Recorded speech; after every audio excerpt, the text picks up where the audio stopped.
Hey everybody, welcome back to Hobbies with Jose, outside the box edition. Today we only have one box to open up, but what a heck of a box it is. So let's not waste any time and get unboxing. Okay, you know, there probably isn't much of an update that I can give you all today on detritus. I am filming this right after completing the review for detritus. And so this face you're looking at is probably from like a week and a half ago. By the time you're seeing this, I'm probably neck deep in customization of said detritus. I did, however, already pick out the paints that I'm gonna be using for the customization, which it doesn't look like I'll be having to mix any complex combination of paints. I am thinking that regular old Tamiya flat green is gonna suffice for the base color. Now don't let the color of the green on the lid fool you. The green itself for the paint I think is a really good match. And other than that, we're also going to be using a color called Sky by Tamiya, which is odd. It's not really like sky blue, but it's a very, very light green. And this will obviously be using for the lighter green sections of Hound. But other than that, just some dark gray, some yellow, some rubber black for the tires. I'm feeling pretty ready for it.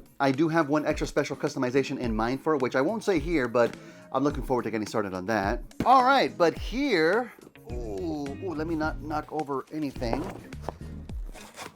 Oh my God. Oh, baby. Whew. Okay. I don't know if there's a way that I can show you all that's in the box.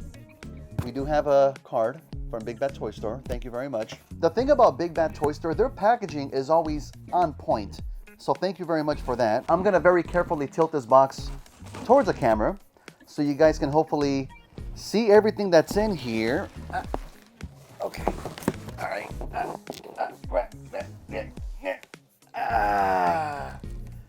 I don't know if you can make out what's in here.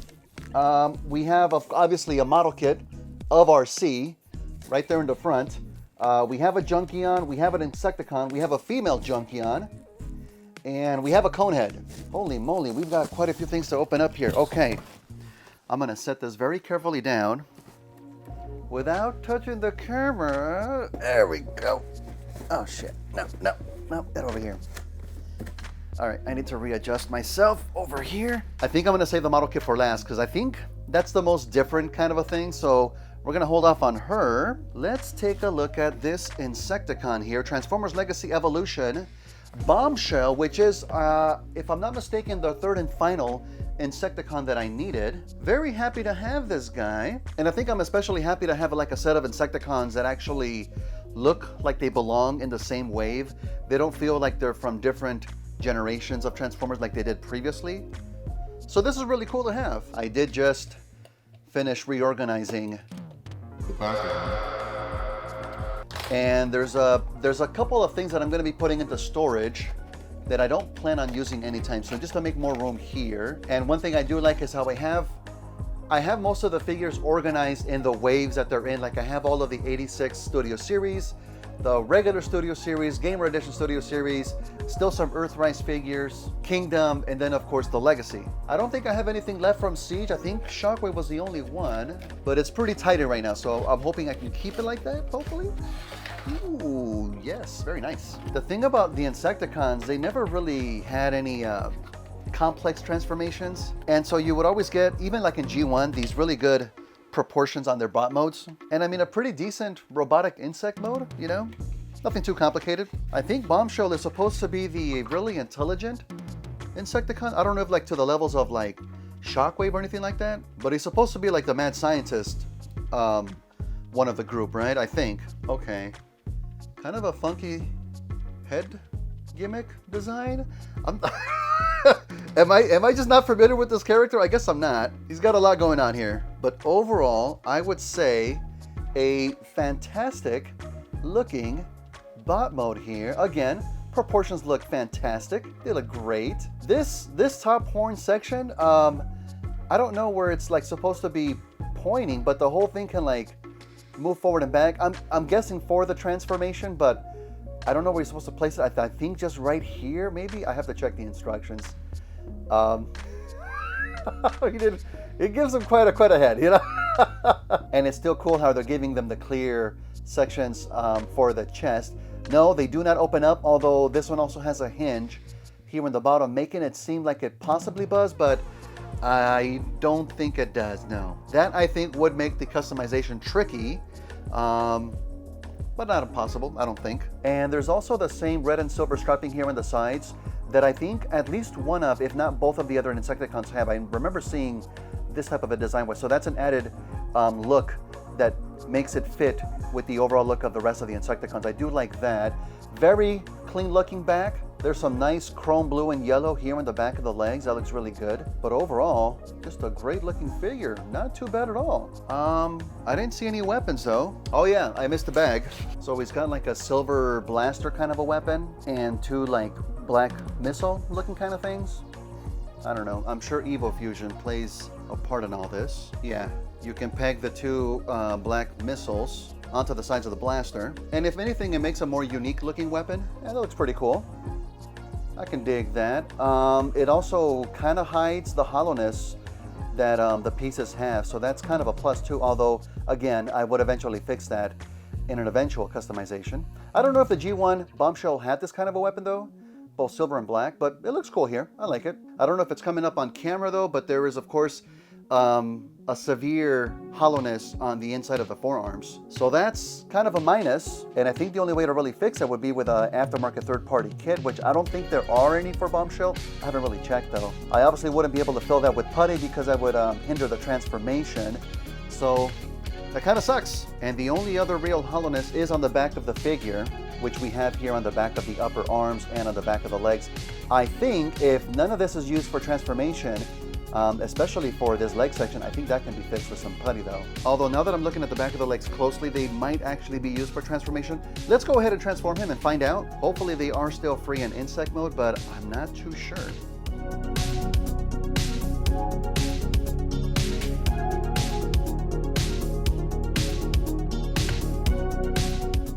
Yeah, it looks like the hollowness on the back of the legs is needed for transformation. Okay.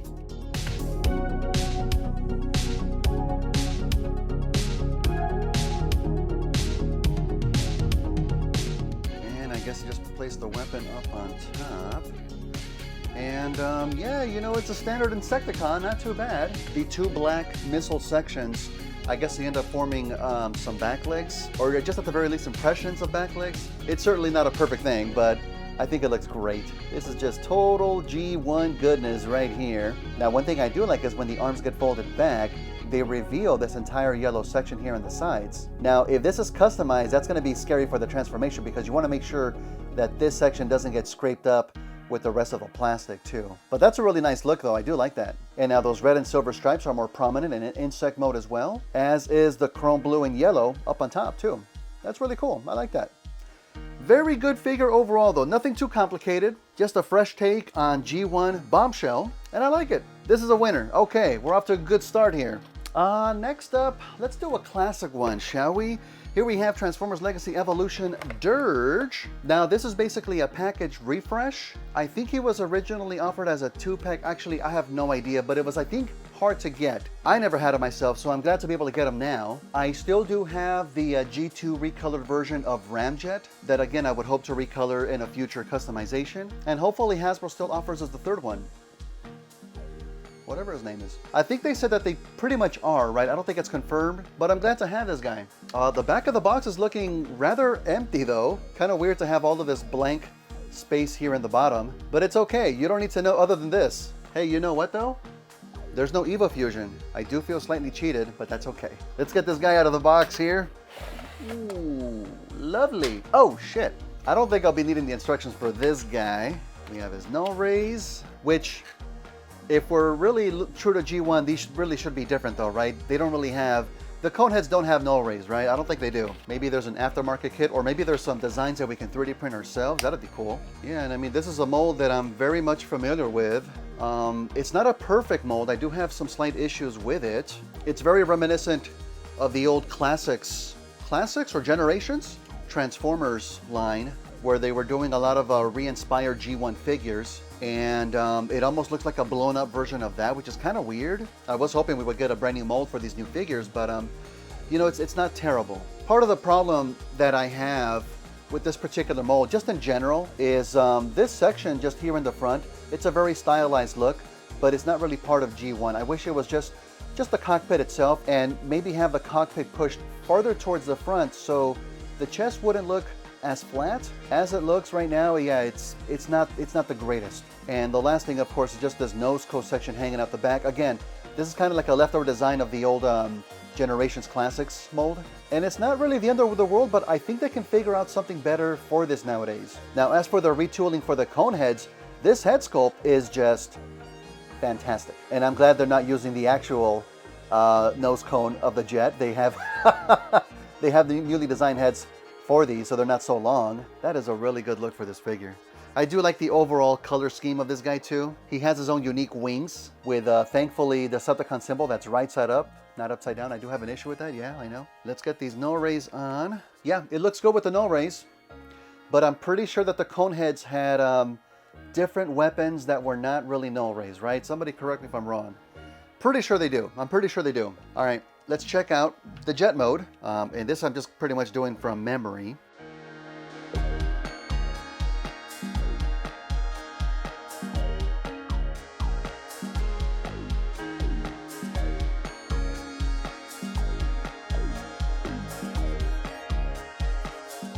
And here we go. Very awesome looking Dirge in his Jet mode. And yeah, these still look fantastic to this day. Another minor issue I have, of course, we do lose the more classic looking thrusters on the back of the Jet because of the transformation of the feet. So I don't really care for this a whole lot, but it doesn't look too much out of place for Jet mode though. Yeah, very nice, very nice. I like it. Okay, what else do we have? Let's go with an Autobot this time. Here is Transformers Legacy Evolution, a Trashmaster. This is definitely one that I have been waiting for. These Junkion designs have been really fantastic, especially with the number of combinations that you can make with all of their parts. This is truly an evil fusion gimmick that you can sell. Fantastic stuff here. Let's get this guy out of the box. Oh, and I'm just noticing that the combination that they're showing you here is with the female Junkion, the Decepticon one, which maybe we'll do that today too. Hey, there we go. Whoa, he's got a pretty hefty bag here. Okay. The entire front grille of the vehicle ironically comes in the bag. That's really something. And of course it just pops like that. Okay. All right, wow. I didn't even know he came with this claw-looking thing. Very interesting accessory, especially for a garbage truck. I mean, I think it's a garbage truck.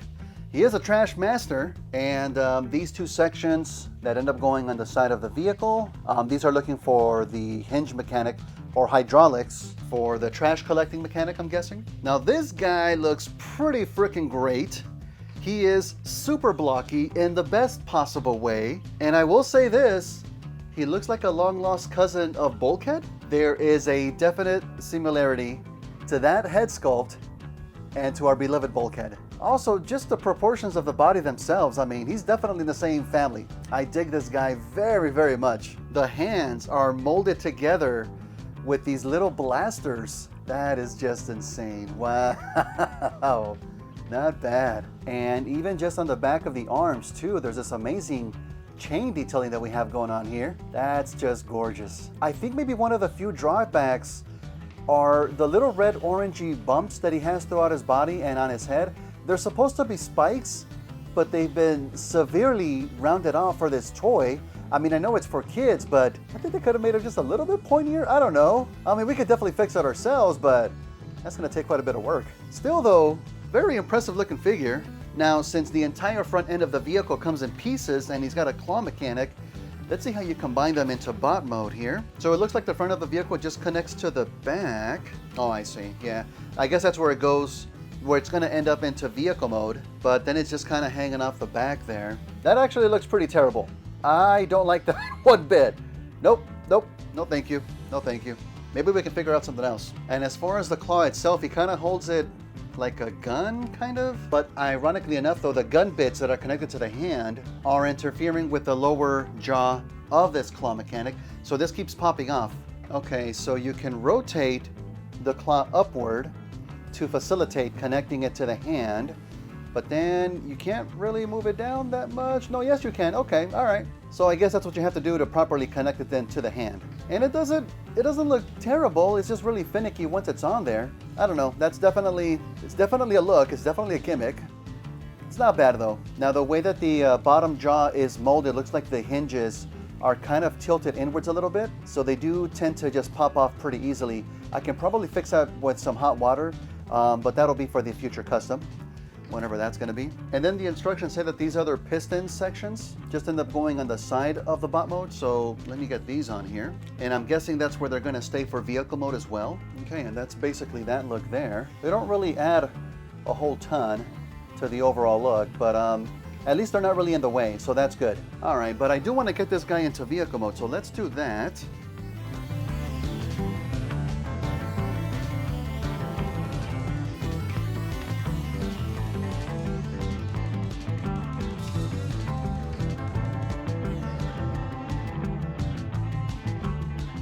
All right, and there we have the very beefy vehicle mode for this Junkion Trashmaster. Overall, he comes together very well in vehicle mode. The claw looks fantastic right there in the back, ready to take in some new trash. And we have the chain detailing very prominent here on the side.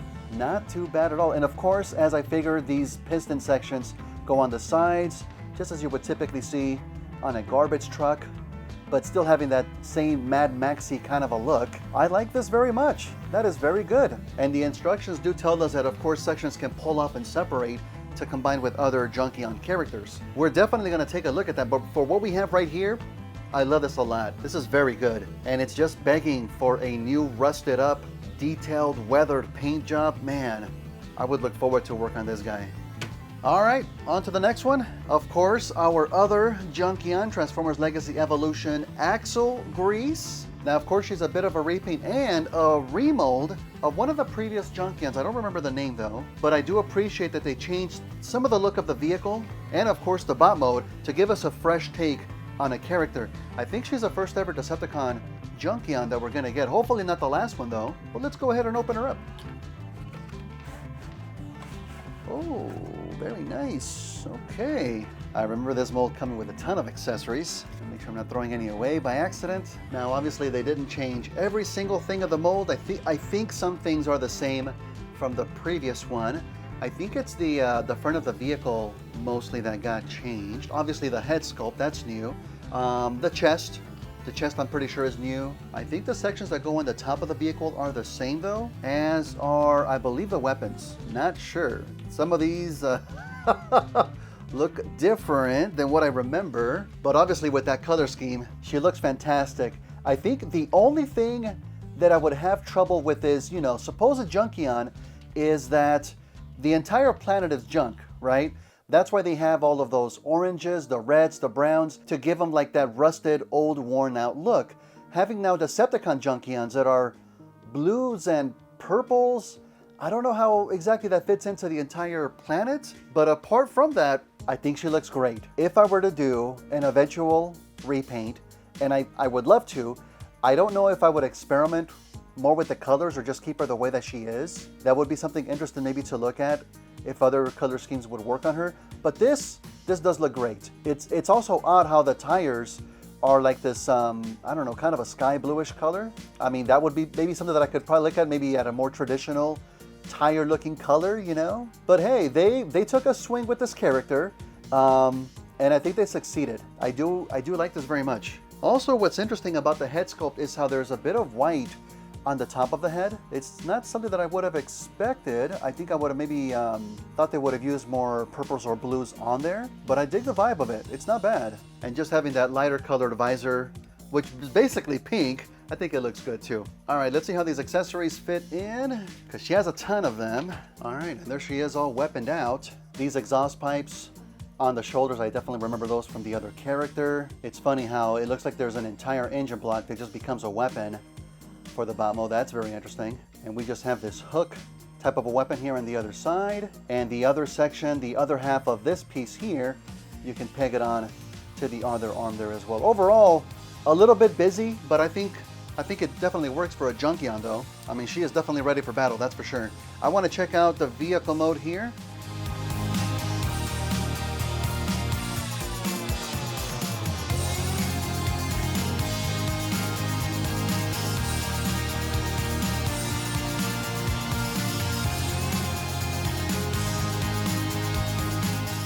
And here we have Axlegrease in her vehicle mode. Once again, this vehicle I think is very much inspired by Mad Max, since it has those massive gas tanks here on the back. And overall, this vehicle still looks pretty great. The parts that I think are remolded are the front section. That looks a little bit different, as does this rear section here. But if I'm not mistaken, I think everything else is pretty much the same. But they changed enough to give us something that looks really new.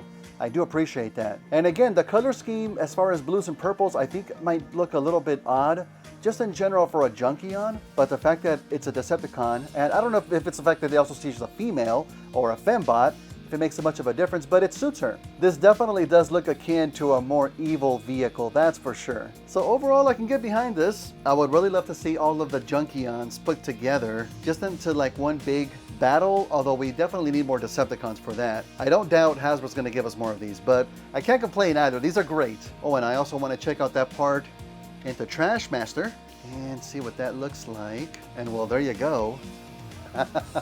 Now, unfortunately, you do have to remove the engine on the front because that gets in the way, but yeah, it's a thing that you can do. Obviously, it's not just a clash in style, but in colors as well. But I mean, I don't think the Junkions really care about that. I wonder if you can do the reverse. Add Trashmaster into Axlegrease. Yes, you can. This is the combination Hasbro doesn't want you to see. You know, it doesn't look bad. It looks much more of a chibified vehicle here in the front. I don't think Axlegrease really appreciates that though. Yeah, but that's not bad at all. I'm sure there's a ton of different combinations available that we're gonna end up seeing online. No doubts there. Okay, but we have just one box left. I'm excited for this one. Let's have a look. Here we have from Flame Toys, a Furai model kit for Arcee. Now this model kit came out not too long ago. She's been sitting in my pile of loot for a little while now, and I'm glad to finally have her. I do have pretty much all of the rest, although I've only built a few. This Arcee is not really based off of IDW. It's kind of their own take on her. Definitely stylized, definitely a little bit sexualized, which personally I don't really care for myself, but it does look like a nice kit overall. I've had tons of fun with their previous kit, and I think this one would be no exception. I'm never really one to use the included stickers. I would definitely give her a full repaint. But let's take a look at the actual kit, shall we? Okay. So of course we get the instruction booklet, as we do with the rest of the figures, and on the back we have the sticker sheet, which I've heard some of these can be quite a bit tiny and difficult to put on. Again, I would just do a full repaint myself, and some nice renders of the kit itself. Very good stuff. Okay, just some regular gray pieces, nothing exciting there. Here, oh wow, okay, I wasn't expecting this. We have the faceplate on a runner by itself, and it looks like it's pre-painted with some eyeliner on it. So that's pretty cool. I'm glad that's not a sticker, because having it painted, I think it looks a little bit better. And I know she also has the option of having the visor. Yeah, I see underneath the visor, you have the option of giving her the visor over her eyes, which I think the eyes are right behind here. And it does look like we have some actual rubber tires included, so that's really cool. Not too bad at all. And there's just one pink runner, which is kind of surprising. I thought there'd be more, but it's mostly white for her. Now the cool thing about the pink runner though, is that sections that are in white on these pieces are already in white plastic, so you don't have to worry about painting it if you don't want to. So it's really cool that they've done that, and it's a really cool shade of pink too. That is not bad at all. And then lastly, there's two packages of white runners. I think on this one you can see parts of the body, what I can only assume are some leg sections here. You do get some different molded hands here in the back. Also looks like to hold a weapon. That is awesome. And it's a very, very glossy white as well, so that's really good, especially if you're not planning on painting this. Overall, looks like a really good kit, and we get a full color instruction guide. Lots of tiny little drawings to look at. That's always awesome. But having this much detail is what gives us such a great figure in the end too. So that's always a good thing. It takes a bit of work, but it's always worth it. I do look forward to building her, but I don't know when. No concrete plans, as I never really do. We are creeping up on 4,000 subscribers here on this channel. And as we've done before, I do plan on doing another special model kit live stream when we do. I think I'll give you all a choice to vote for when we do hit that. And I may end up including this kit in that poll too. Speaking of poles, I also have Windblade, the rest of the Trumpeter model kits that we haven't done yet, as well as other Flame Toys IDW kits too. So I think I may end up putting it up to you all to decide what we end up building for 4,000. So I look forward to that. But that is going to bring us to the end of this Outside the Box. Quite a doozy with all these great figures. Thankfully, nothing catastrophic today. But I will keep continuing on our custom of turning Detritus into Hound. So hope you look forward to that. And you can catch updates by following me on all the social medias. Links are down below, especially the Discord. That's always a fun place. Plus, you can catch me live on Twitch, where I'm still playing through Yakuza Kiwami 2. But if you can't catch me live, I do upload them to my second YouTube channel, Hobbies with Jose Gaming. And of course, you can support the channel by heading over to the merch store or support for free by hitting the like and subscribe. That's always appreciated. But thank you all again for watching, and I'll catch you all real soon. Take care, everyone.